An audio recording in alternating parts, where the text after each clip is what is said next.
ধন্যবাদ আপনাকে এবং আপনার মাধ্যমে মোরেলগঞ্জ শরণখোলার সর্বস্তরের জনগণকে জানাচ্ছি আমার আন্তরিক সালাম এবং শুভেচ্ছা। আসসালামু আলাইকুম রহমতুল্লাহ বারাকাতুহু।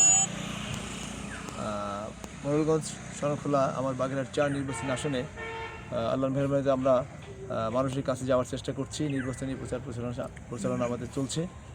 তো আশা করি মোরেলগঞ্জ শরণখোলার জনগণ তাদের মূল্যবান রায় আমার মার্কা দাঁড়িপাল্লা মার্কার পক্ষেই দিবে।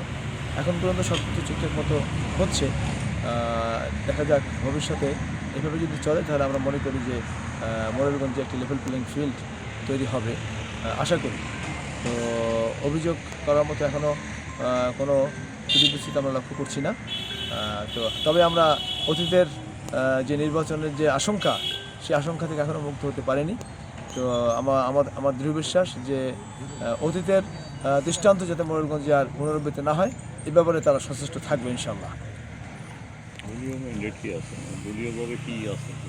মূলত মোরেলগঞ্জ শরণখোলাকে কেন্দ্র করে আমার যে ভাবনা সেগুলোই আমি আমার ভোটারদের কাছে বলার চেষ্টা করি। তার মধ্যে সবচেয়ে প্রধান হচ্ছে নিরাপত্তা। আমরা সর্বস্তরের মানুষের দল মত নির্বিশেষে জাতি ধর্ম সকলের জন্য একটা নিরাপদ মোরেলগঞ্জ শরণখোলা জনপদ তৈরি করতে চাই। এটা হলো আমার সর্বপ্রথম আমার অঙ্গীকার।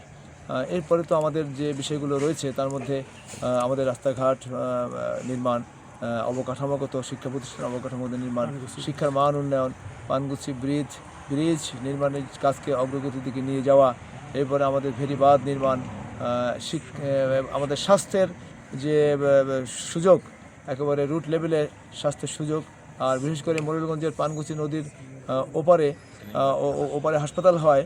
মোরেলগঞ্জ পৌরসভার সংলগ্ন যে ইউনিয়নগুলো তারা অনেক সময় ঝুঁকির মধ্যে থাকে। এই জন্য এপারে একটি উপস্বাস্থ্য কেন্দ্র তৈরি করা যায় কি না। আর আরেকটা বিষয় হচ্ছে যে সেলিমাবাদ থানা বাস্তবায়নের জন্য আমরা ইনশাল্লাহ চেষ্টা করবো, সে কথা আমরা বলি। আর হচ্ছে মোরেলগঞ্জ শরণখোলাকে কেন্দ্র করে আমরা একটি পর্যটন জোন আমরা তৈরি করতে চাই এবং যার উপর ভিত্তি করে ভবিষ্যতে মোরেলগঞ্জের অর্থনৈতিক উন্নয়নের চাকা ঘূর্ণায়মান হবে, সামনের দিকে এগোবে, কর্মসংস্থান তৈরি হবে ইনশাল্লাহ এবং অর্থনৈতিক অবস্থার পরিবর্তন হবে আশা করি। আমরা সেই লক্ষ্য বাস্তবায়ন করার জন্য চেষ্টা করব।